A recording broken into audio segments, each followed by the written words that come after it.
Students, कैसे हैं आप सब। स्वागत है आपका एडुगॉग में। मैं आपकी एजुकेटर कविशा। आज हम क्लास 9 बी हाइव के इंग्लिश लिटरेचर सेक्शन से स्टार्ट करेंगे, जिसमें पहला चैप्टर है द फन दे हैड और इसको लिखा है आइजैक एसिमोव ने। तो बेसिकली ये जो आपका चैप्टर है वो आपका फ्यूचर में सेट है, यानी कि जो चैप्टर है वो फ्यूचर में किस तरीके के स्कूल्स, क्लासरूम और एजुकेशन सिस्टम होगा उसके बारे में बताया गया है। ठीक है, तो हमारा पहला चैप्टर है the fun they had, written by Isaac Asimov. तो let's begin with the first chapter. तो बेसिकली चैप्टर की शुरुआत होती है मार्जी नाम की लड़की से, जो कि 11 साल की है। और मार्जी जो है वो डायरी एंट्री लिखती है। जैसे लोगों को आदत होती है, आप लोगों में से किसी को हैबिट होगी डायरी लिखने की रोज़ रात को या शाम को, कि आपके पूरे दिन में क्या हुआ। तो ये डायरी लिखती है और ये डेट डालती है 17 मई 2157, यानी कि आप समझ गए होंगे इस बार चल रहा है 2021 और ये डाल रही है डेट 2157। तो यानी कि बहुत बहुत आगे की बात हो रही है। तो फ्यूचर की कहानी है कि फ्यूचर में किस तरीके से क्या क्या बदलाव होंगे। वैसे एजुकेशन सिस्टम की बात करें तो पेंडेमिक के टाइम पर भी आप लोगों ने काफ़ी चेंजेस जो हैं वो देखे हैं। आप लोगों ने काफ़ी अच्छा एक्सपीरियंस भी किया होगा ऑनलाइन क्लासेस के थ्रू, और सबके अपने अपने प्रॉज एंड कॉन्स आपने देखे होंगे कि आपको वर्चुअल क्लासरूम या फिर फिजिकल सेट जो आपका होता है बेसिकली क्लास में पढ़ने का होता है वो आपको पसंद आता था या फिर ऑनलाइन क्लासेस। तो इस तरीके से ये आपसे ज़्यादा अच्छे से रिलेट कर सकता है चैप्टर। तो मार्जी डेट डालती है कि भाई 17 मई 2157 है and Tommy had found a real book. Tommy को एक रियल बुक मिलती है, टॉमी को एक अच्छी सी किताब मिलती है, एक रियल बुक मिलती है। और वो रियल बुक क्यों बोल रहे हैं, क्योंकि हो सकता है कि उन्होंने इस तरीके की बुक्स वगैरह ना देखी हो, इसीलिए वो एकदम से फैसिनेट होके बोलती है कि उसको, टॉमी को तो एक बुक मिलती है।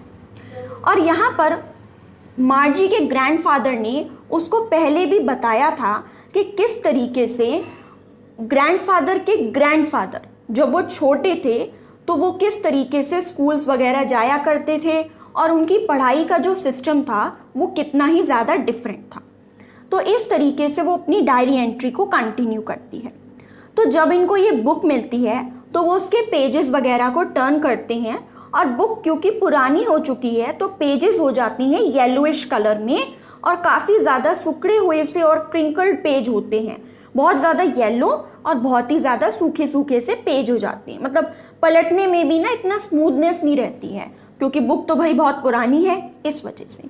तो वो पेजेस को करते हैं, टर्न करते हैं, और वो हैरान होते हैं कि इन पेजेस में जो टेक्स्ट लिखा है, जो वर्ड्स, फ्रेजेस लिखे हैं वो मूविंग नहीं है, वो एकदम स्टिल लेटर्स हैं और पीछे भी सेम है, आगे पीछे इसी तरीके के सेम लेटर्स जो हैं वो लिखे हुए हैं। ये मूविंग टेक्स्ट नहीं है।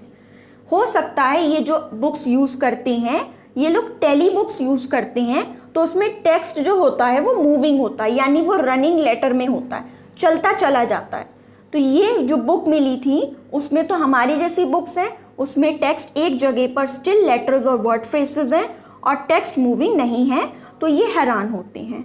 इसी बीच टॉमी कहता है कि ये तो वेस्ट है, इसका क्या काम, एक बार पढ़ी और फेंक देंगे या इसको हम हटा देंगे।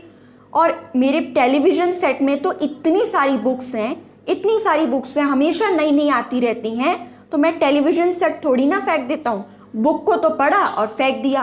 तो टॉमी को इतना ज़्यादा फैसिनेट नहीं लगता और इतना ज़्यादा मज़ा नहीं आता और वो उस बुक को वेस्ट समझता है। नेक्स्ट मार्जी कहती है, इसके अंदर बताया गया है कि मार्जी 11 साल की है और टॉमी जो है वो 13 साल का है, तो उनकी एज बताई गई है। और टॉमी क्या करता है, वो ज़्यादा ध्यान नहीं देता इन सब बातों पर, उस बुक पर, उसको वेस्ट कह के वो अपनी कोई बुक्स पढ़ने के अंदर लगा रहता है। बेसिकली टेली बुक्स वगैरह जो होती है अपने एटेक में बैठकर वो पढ़ता रहता है। मार्जी उससे पूछती है कि ये जो तुम्हें बुक मिली है वो किस चीज़ के बारे में है। टॉमी कहता है स्कूल्स के बारे में। तो मार्जी हैरान होती है, कहती है, स्कॉर्नफुल होती है। स्कॉर्नफुल मतलब वो सोचती है कि स्कूल के बारे में लिखने की क्या ज़रूरत है। मार्जी को अपना स्कूल, पढ़ाई, स्टडी कुछ भी नहीं पसंद। वो बिल्कुल हेट करती थी स्कूल से, अपने सिस्टम से, और इसलिए वो कहती है कि बुक को स्कूल्स के बारे में लिखने की क्या ज़रूरत थी। तो टॉमी बताता है कि ये हमारे जैसे स्कूल्स नहीं हैं, ये बहुत पुराने समय के जो स्कूल्स हुआ करते थे वो स्कूल्स हैं। मार्जी को अपने स्कूल से नफरत होती है और वो उसको वेस्ट समझती है कि पता नहीं क्यों इन्होंने स्कूल के बारे में लिखा है। मार्जी को स्कूल से अब परेशानी क्या थी? तो मार्जी को ये परेशानी थी कि उनको जो पढ़ाता था वो मैकेनिकल टीचर पढ़ाता था, यानी कि एक रोबोट। आप ऑनलाइन क्लास में अभी भी काफ़ी ज़्यादा फॉर्चुनेट हैं कि आपको एक फिजिकल टीचर पढ़ा रहे हैं, बट मार्जी बेचारी की प्रॉब्लम ये थी कि उसको एक रोबोट पढ़ा रहा था, एक मैकेनिकल टीचर पढ़ाता था।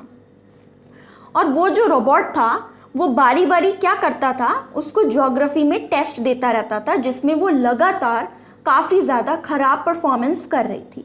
वो बार बार उसको टेस्ट देता था ज्योग्राफी में, मैकेनिकल टीचर, और वो बार बार बैड परफॉर्मेंस कर रही थी, उसको बिल्कुल भी कुछ समझ में नहीं आता था। तो उसकी मम्मी ने, अब वो मैकेनिकल टीचर से तो नहीं बात कर सकती हैं कि क्या प्रॉब्लम हो रही है, जैसे आप पीटीएम वगैरह में आपकी मम्मी पापा टीचर से बात करते हैं कि हमारे बच्चा के ग्रेड्स क्यों गिर रहे हैं, परफॉर्मेंस क्यों नहीं अच्छी है। लेकिन यहाँ वो क्या करती हैं, मार्जी की मदर, वो काउंटी इंस्पेक्टर के पास उस मैकेनिकल टीचर को लेके जाती हैं। काउंटी इंस्पेक्टर जो है वो कोई ऐसा इंस्पेक्टर नहीं है कि उसने कोई क्राइम कर दिया मैकेनिकल टीचर ने या कुछ नहीं। काउंटी इंस्पेक्टर क्या है, he was a round little man with a red face. वो एक छोटा सा गोलू मोलू सा छोटा सा आदमी है, रेड कलर का फेस है, और उसके पास अपना एक टूल बॉक्स है जिसमें बहुत सारी डायल्स और वायर्स हैं। तो ये उनका डिस्क्रिप्शन दे रखा है काउंटी इंस्पेक्टर का। तो उसकी मदर काउंटी इंस्पेक्टर पे लेके जाती हैं और वो मार्जी की तरफ देखकर स्माइल करते हैं और उसे एक एप्पल देते हैं। काउंटी इंस्पेक्टर स्माइल करके मार्जी को एप्पल देते हैं और उस टीचर को, मैकेनिकल टीचर को, अलग से लेकर जाते हैं। मार्जी बहुत मन में उम्मीद जगाकर है कि हे भगवान, ऐसा हो कि मैकेनिकल टीचर ठीक होके ही नहीं आए और ये उसको रख लें, उसको कहीं हटा दें, क्योंकि ऐसा सेम टॉमी के हिस्ट्री टीचर के साथ हो चुका है। वो हिस्ट्री सेक्शन उनका जो था खराब था, टॉमी के मैकेनिकल टीचर का, तो वो उसको ले गए थे और काफ़ी महीनों के बाद तक उनकी क्लासेस जो है रिज्यूम नहीं हुई थी टॉमी की। तो ये भी मन में यही उम्मीद जगा रही है कि बस मैकेनिकल टीचर से तो छुटकारा मिल जाए और बस ये ले जाए काउंटी इंस्पेक्टर। लेकिन काउंटी इंस्पेक्टर ने क्या किया, उसकी मम्मी को बताया कि जो इनका ज्योग्राफी पोर्शन था मैकेनिकल टीचर का, वो काफ़ी हाई लेवल पे सेट था, और इतने हाई लेवल पे सेट था कि आपकी बेटी को समझ में नहीं आ रहा था। अब मैंने उससे एक एवरेज 10th लेवल के बच्चे के हिसाब से उनका सेटअप जो है कर दिया है ज्योग्राफी पोर्शन को, तो अब मार्जी को बिल्कुल भी दिक्कत नहीं आएगी। तो उन्होंने उसकी मम्मी को ये बताया काउंटी इंस्पेक्टर ने, किस तरीके से होता है ना, कभी कभी टीचर बहुत ज़्यादा एक्सप्लेन कर देती है, थोड़ा एक्स्ट्रा एक्सप्लेन कर देती, तो आप लोग परेशान हो जाते कि अरे मैम क्या हाई लेवल का बताने लग गई। इसी तरीके से इसके साथ हो रहा था। मैकेनिकल टीचर इतना ज़्यादा हाई लेवल से बता रहे थे और टेस्ट ले रहे थे कि मार्जी को कुछ समझ में नहीं आ पा रहा था। अब काउंटी इंस्पेक्टर ने उनको, मैकेनिकल टीचर को बढ़िया कर दिया, बिल्कुल ठीक कर दिया। सबसे ज़्यादा मार्जी को प्रॉब्लम होती थी, मैकेनिकल टीचर से तो प्रॉब्लम थी, लेकिन सबसे ज़्यादा उसको नफरत थी वो स्लॉट से। जो स्लॉट हुआ करता था उसमें होमवर्क फीड करना होता था, सबसे ज़्यादा मार्जी को वो पसंद नहीं था, क्योंकि वो होमवर्क ना पंच कोड के अंदर लिखना होता था, जो उनको, जब ये लोग 6 साल के हुआ करते थे तो इनको पंच कोड में लिखना सिखा दिया जाता था। फिर उसके बाद से ये पंच कोड में अपने होमवर्क को लिखकर उसको स्लॉट के अंदर फीड किया करते थे। जैसे हम लोग टेस्ट पेपर्स में लिखते हैं, हमें बचपन में लिखना सिखाया जाता है, आ से ज्ञानी लिखना सिखाया जाता है, ABCD लिखना सिखाया जाता है। तो इनको, क्योंकि ये तो फ्यूचर का स्कूल है, तो नहीं सिखाया गया होगा और इनको सिखाया गया है पंच कोड। तो पंच कोड में लिखकर स्लॉट के अंदर इनको होमवर्क फीड करना होता था। और होमवर्क करना किस बच्चे को पसंद होता है? किसी बच्चे को पसंद नहीं होता। तो एज यूजुअल भले ये फ्यूचर के बच्चे हैं लेकिन इनको भी होमवर्क पसंद नहीं था, क्योंकि इनको स्लॉट में बारी बारी से होमवर्क फीड करना पड़ता था और मार्जी को ये बात पसंद नहीं थी। नेक्स्ट वो कहती है, इंस्पेक्टर ने उन जो काउंटी इंस्पेक्टर थे उनके मैकेनिकल टीचर को ठीक कर दिया और उसकी मम्मी के साथ भेज दिया। अब वो मैकेनिकल टीचर का जो ज्योग्राफी सेक्टर है, ज्योग्राफी पोर्शन है, वो काफ़ी अच्छा काम करेगा। मार्जी उम्मीद लगा के बैठी थी कि ये मैकेनिकल टीचर ठीक ही नहीं हो, जैसे टॉमी का हिस्ट्री टीचर ठीक नहीं हुआ था, बट वो डिसअपॉइंट हो गई कि ये फिर से ठीक हो गया और मुझे फिर से होमवर्क वगैरह करना पड़ेगा और सारा काम करके देना पड़ेगा। तो ये फिर से परेशान हो गई। इसीलिए वो बार बार पूछती है टॉमी से कि टॉमी स्कूल के बारे में कोई क्यों लिखेगा, स्कूल तो मुझे बिल्कुल पसंद नहीं है, होमवर्क करना पड़ता है, सारी चीज़ें करनी पड़ती हैं, मुझे स्कूल बिल्कुल पसंद नहीं है। और इस जो उसने बुक निकाली थी टॉमी ने, मतलब एक बुक, रियल बुक निकाली थी, उसमें स्कूल के बारे में क्यों लिखा है। टॉमी उसको इस तरीके से आंखों से देखता है। उसने बोला, ये हमारे स्कूल के बारे में नहीं है, जो हमारा सिस्टम है ये हमारे स्कूल के बारे में नहीं लिखा गया है, ये तो हमारे जो ग्रेट ग्रेट ग्रैंडफादर जब छोटे हुआ करते थे, स्कूल जाया करते थे, वो स्कूल्स के बारे में इसके अंदर लिखा गया है। Margie was hurt, well I don't know what kind of school they had all the time ago. Margie को बिल्कुल भी आइडिया नहीं था कि किस तरीके के स्कूल उस सेंचुरीज अगो, इतने टाइम के पहले किस तरीके के स्कूल हुआ करते थे, मार्जी को बिल्कुल भी मालूम नहीं था। तो उसने थोड़ा सा पढ़ा और उसने देखा दे हैड अ टीचर। उसने एक लाइन पढ़ी उस बुक में और लिखा था they had a teacher, they had a teacher and it was a man. मतलब उनका भी एक टीचर हुआ करता था और वो एक फिजिकल यानी कि रोबोटिक टीचर ना होकर एक आदमी या एक सर या मैम जो हुआ करते थे वो पढ़ाया करते थे। तो वो बहुत हैरान हुई कि आदमी को रोबोट से ज़्यादा कहाँ से आ सकता है, मतलब इतनी नॉलेज कैसे हो सकती है। तो टॉमी कहता है कि मेरे फादर को मेरे रोबोटिक टीचर, मेरे मैकेनिकल टीचर से भी बहुत ज़्यादा आता है। तो ऐसा नहीं है कि एक मैन को ज़्यादा नॉलेज नहीं हो सकती है। तो टॉमी ने मार्जी को इस तरीके से बताया।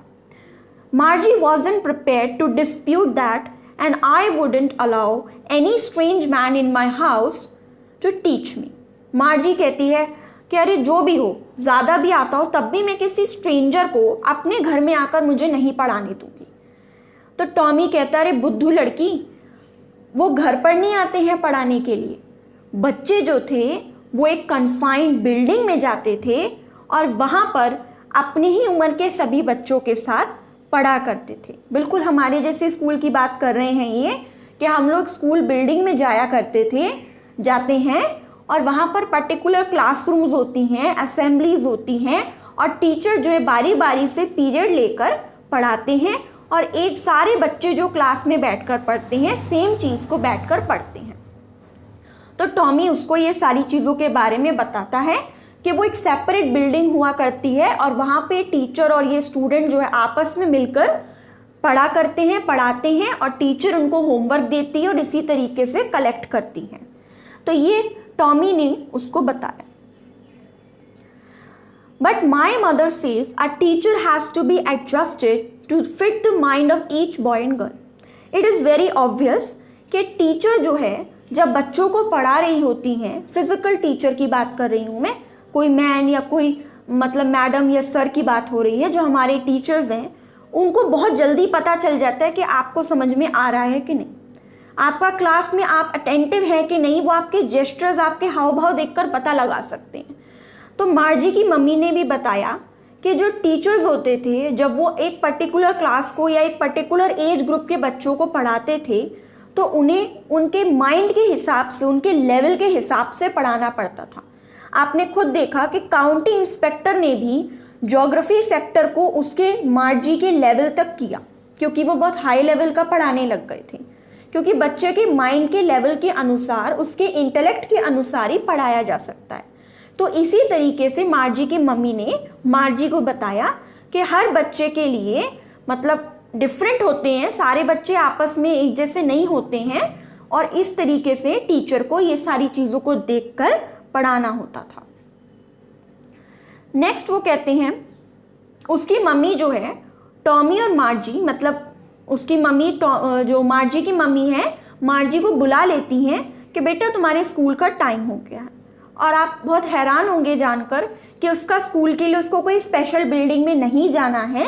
उसका जो स्कूल है वो मार्जी का स्कूल मार्जी के जस्ट नेक्स्ट जो बेडरूम है उसके बगल में एक सेपरेट रूम है जहाँ पर ये मैकेनिकल टीचर जो हैं उसको पढ़ाते हैं फिक्स्ड नंबर ऑफ आवर्स के लिए। और मंडे से फ्राइडे पढ़ाया जाता है, सैटरडे संडे उनका हॉलीडे रहता है। तो ये फिक्स्ड रेगुलर आवर्स में मार्जी की मम्मी चाहती हैं कि पंक्चुअलिटी के साथ उस पर्टिकुलर टाइम पीरियड में पढ़ने के लिए जाए। और उसी तरह से टॉमी का भी टाइम हो गया होगा स्कूल में पढ़ने का। तो इसी तरीके से कोई स्पेशल बिल्डिंग नहीं है, अलग से ये लोग क्या करते हैं अपने एक सेपरेट रूम के अंदर ही जाकर रोबोट टीचर से पढ़ते हैं। तो मार्जी को डिसअपॉइंट होकर, क्योंकि उसको बहुत मज़ा आ रहा था ये जानने में, अभी तक तो वो कह रही थी स्कूल के बारे में क्यों लिख दिया, मुझे तो पसंद नहीं है। उसने देखा कि इस तरीके के स्कूल्स के बारे में लिखा जो बहुत टाइम पहले हुआ करते थे, तो वो बहुत ज़्यादा फैसिनेट हो गई और अब उसका मन कर रहा है कि वो और पढ़े। तो उसने टॉमी से बोला कि ये मैं बाद में फिर से मैं पढ़ूंगी। तो उसने बोला हाँ हाँ ठीक है। टॉमी को इतना ज़्यादा इंटरेस्ट नहीं आ रहा था, तो उसने बोला हाँ ठीक है। तो ये लोग अपने अपने घर चले गए। नेक्स्ट मार्जी अपने स्कूल रूम में जाती है जो बिल्कुल उसके नेक्स्ट बेडरूम में है, और मैकेनिकल टीचर जो थे वो उसका वेट कर रहे थे कि कब ये लड़की आएगी और कब मैं इसको पढ़ाने लगूंगा। रोबोटिक टीचर है तो उनका तो अपना सारा काम फिक्स्ड होगा एट टाइम, पूरा प्रोग्राम्स फीड होते हैं उनमें, तो वो सब फिक्स था और वो उसका इंतज़ार कर रहे हैं कि मार्जी आए और हम अपनी पढ़ाई, अपना सेशन जो है वो स्टार्ट करें। लेकिन क्या होता है कि स्क्रीन पर मैकेनिकल टीचर उसे एडिशन ऑफ प्रॉपर फ्रैक्शंस पढ़ा रहे होते हैं। मैकेनिकल टीचर उसे एडिशन ऑफ प्रॉपर फ्रैक्शंस बताते होते हैं स्क्रीन पर। ये आज का जो उनका कॉन्सेप्ट था वो चल रहा होता है, लेकिन मार्जी का जो ध्यान था वो पुराने टाइम के स्कूल्स जिसके बारे में उसने अभी पढ़ा था वो इमेजिन करने लग गई, फैंटेसाइज करने लग गई कि इस तरीके के स्कूल्स होते थे, बच्चे कितना मज़ा करते होंगे, सारे नेबरहुड के बच्चे जाते होंगे, इकट्ठा होकर स्कूल जाते होंगे। आप तो इमेजिन कर ही सकते हैं, हालांकि आप लोग अभी स्कूल इतना अच्छे से नहीं गए हैं, लेकिन फिर भी हम लोग इमेजिन कर सकते हैं बिल्कुल अच्छे से कि इस तरीके से हम लोगों को कितना मज़ा आता है। हम लोग साथ में जाते हैं, साथ में पढ़ते हैं, रिसेस टाइम होता है, खेलते कूदते हैं, बस से घर आ जाते हैं। तो इसी तरीके से मार्जी सोच रही थी, स्क्रीन पे वो चल रहा था उसका कॉन्सेप्ट, लेकिन वो फिजिकली प्रेजेंट थी, मेंटली उसका दिमाग चल रहा था कहाँ पर, जो उसने पढ़ा था बुक्स के बारे में, स्कूल के बारे में जो उसने पढ़ा था कि ये सारी चीज़ें हुआ करती थी, स्कूल होते थे, टीचर पढ़ाते थे, टीचर होमवर्क देते थे, कितना मज़ा आता होगा और वो कितना फन करते होंगे। तो यहीं पर आपका चैप्टर जो है फिनिश होता है। मार्जी फैंटेसाइज करती रहती है और स्क्रीन पर उसका सेशन चलता रहता है। तो मार्जी काफ़ी अच्छा फैंटेसाइज करती है कि इमेजिनेशन पावर जो इसकी वो चल रही होती है लगातार, और स्कूल्स के बारे में वो सोच रही होती है। ठीक है, तो यहीं पर आपका चैप्टर फिनिश होता है। और ये बेसिकली वर्चुअल रियलिटी और वर्चुअल क्लासरूम के बारे में है। जिस तरीके से अभी आपको थोड़ा बहुत पढ़ना पड़ रहा है, तो आप इससे रिलेट कर सकते हैं कि किस तरीके के प्रॉज एंड कॉन्स आपको देखने होते हैं और आपको कैसे पढ़ना होता है। आप PDF से पढ़ते हैं, आप सारी चीज़ों से पढ़ते हैं, तो आप अच्छे से इस चैप्टर से रिलेट कर पा रहे होंगे कि फ्यूचर में एजुकेशन सिस्टम जो है वो किस तरीके का होने वाला है। हो सकता है कि हम लोग भी रोबोटिक टीचर से पढ़ें या फिर हम पढ़ाएं, इस तरीके से हो सकता है।